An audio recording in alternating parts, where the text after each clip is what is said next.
Well, hi, hello, and welcome to today's video where I'm talking all about how to set up your art business from scratch. Yes, if you just watched my previous video from hobby to art business and you've decided that's it, that's me, I'm going to start my art business, or I've sort of started but I hadn't really realized and now I'm declaring to run an art business, then this video is for you. Maybe you're thinking, it's about time, all right? I have not taken myself seriously yet and I'm ready, but I'm just not sure where should I start. If you're new here and you've no idea who this is talking to you in the yellow jumper, my name's Sophie Mahir and I help female artists to make a living from their art or creativity by building a stable, profitable business doing what they love. And if you'd like more business tips, then you're in the right place because each week I put out a video on all things art business related. So don't forget to subscribe to the channel and hit the bell to get notified every time I release that new video. Now, I do love my 6 steps, so today's video has got just that, 6 steps. Step number 1, you want to have a crystal clear vision. Now, you might say to me, yeah, Sophie, I've got that, I know what I want, I see it.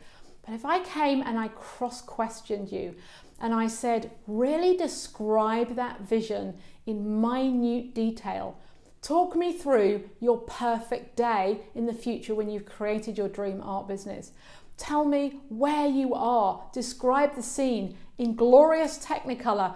Tell me how it feels to be there. Let me know what you're seeing, what you're hearing, what sounds. What have you got people around you? Where are you? What's going on? And what have you done in order to get to that crystal clear vision? Now, I know because I work with quite a lot of artists already and I'm one myself. So I know that if when I ask, very often the answer is, oh yeah, I want to make more money. I want to sell my art regularly. That's my vision. That's not a vision. That's not even a goal. That's just a declaration of something you'd like, all right? A goal is a bit more definitive, right? We know what a goal is. By this year, I want to have sold this amount of artwork. But that's not a vision either, right? A vision is something that you are going to tap back into every time you have a wobbly moment or there's a rainy, cold day and you're thinking, I'm so tired, I don't know if I can continue doing this, or you have that moment where you didn't sell as much as you'd hoped to at an exhibition and you're feeling a bit deflated, things are not going just as you'd hoped they would go, all right, and you're thinking, God, why am I doing this anyway? That's what you tap back into, your vision. Why are you doing this? Where are you going? What are you looking to achieve? Now, I have my vision so clear that I could draw it, all right? I could draw it out for you. I could write 2 pages and say, this is it. This is exactly what's going on. I wrote this vision many years ago and it's a real whopper and it's actually entailed me moving to the other side of the world. Although I didn't know that at the time. And I am now many, many, many steps close to this really big vision that I have. In fact, I'm probably 80% of the way there. But I know when I have a day that it's like, oh, this is a bit hard slog.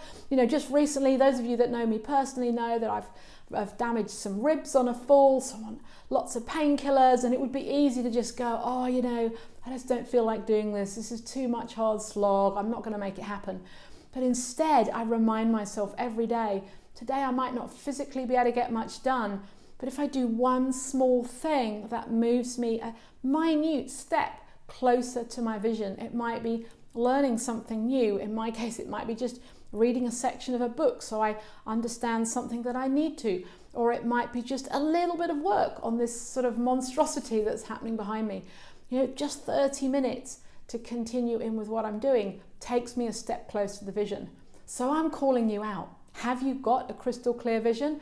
If I rang you up today and said, oh, could you just send me a screenshot of your crystal clear vision, your writing and maybe a drawing. Have you got that? Could you do it? Let me know in the comments below.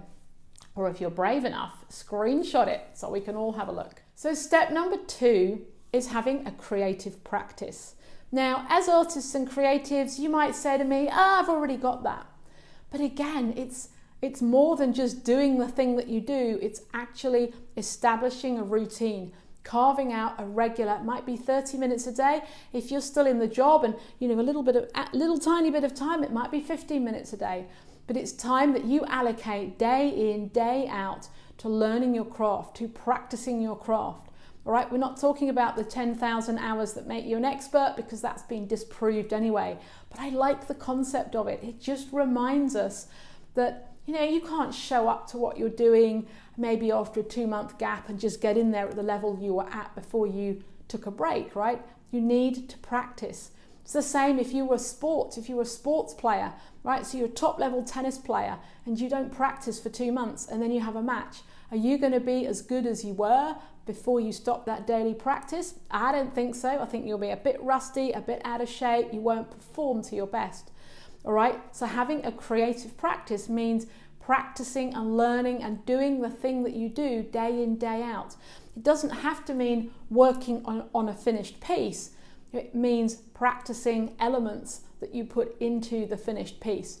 And if what you do for a living is teach, create workshops, online courses, you know, maybe you're an art consultant or you do any of that can also be part of your creative process. You do some writing, you plan it a little bit more of a workshop, you just do elements of what you do on a regular basis. So once you've established your clear vision, you've got really good in terms of getting your creative practice, then you need to do the practical stuff, all right? You've listened to that video, The Hobby to Professional Business, the link's below this video, and you've said, I am an art business. You need to do the practical stuff, all right? Declare yourself self-employed, get set up, get a bank account, get a shoebox to put your receipts in if you really are not ready to do something a little bit more, maybe an app or a spreadsheet or some way to deal with your accounts right now. I remember being told this way back when I started my business journey.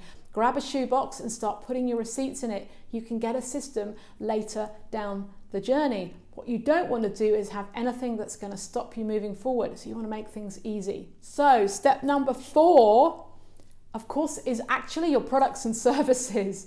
So you need to create something that can be ready to sell. In my case, that's 2D artwork. In your case, could be anything, right? Anything that fits in the creative box. So you've got a workshop ready to go. You've got an art therapy package ready to go. You've got a painting ready to go. You've got a piece of sculpture, a piece of jewelry, you know, a wall hanging, whatever it is for you. You want to create ideally a series of those things, your products or services, so that you have something ready to sell. It needs to have a description. It needs to have a price. You need to understand the benefits and features of it. But don't worry, I've got all that coming. You can learn all of that in future videos. So the last 2 things that you need to do to set up your art business from scratch, number 5, is you need to know who you're going to be selling to. Yes, your audience, all right? You've got your product, or you've got your vision of where you're going. You've got your creative practice. You've done the practical stuff. You've set up. You've created some product or service, but who is going to buy that? If you don't get really clear on the audience, and by the way, I have another video, check this out. That's all about knowing where your ideal target customers are. Check out the link here and I'll put it below this video as well.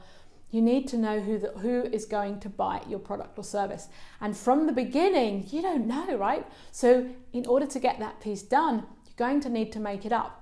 I've got a free resource for you as well. If you're ready and willing and excited to get going, in the description below, I've got a link to my Ideal Customer Avatar worksheet.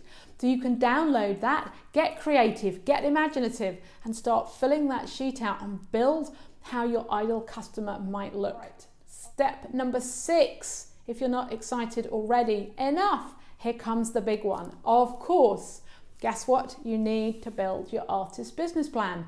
Now, this is where a lot of you go, oh my God, that's so much work. And I want to say to you, no, it isn't. It's essential, right? You can't build a successful business without having a business plan. It's pretty fundamental. We have a few videos talking around different elements of that, but primarily it's what we teach in our monthly Art Business Academy membership, but also our Build Your Art Business course as well. And I'll put links to get on the waiting list for those things below the video.